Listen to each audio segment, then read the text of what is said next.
Hei, salutare și bine v-am găsit! Astăzi o să facem o mică restaurare. Avem aici un ceas de la un scuter, este un Aprilia Scarabeo și după cum vedeți, plasticul acesta e foarte, foarte mătuit. A fost la un moment dat lăcuit, de aceea probabil s-a făcut așa. Și astăzi o să-l facem să arate nou-nouț. O să folosim polimer.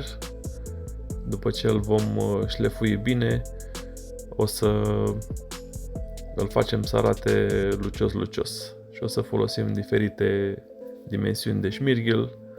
O să folosim și apă ca să putem să-l șmirgheluim așa cum trebuie.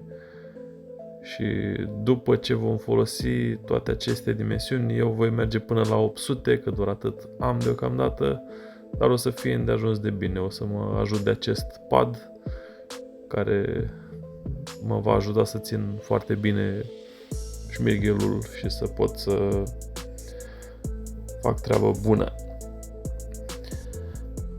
Așadar, să trecem la treabă.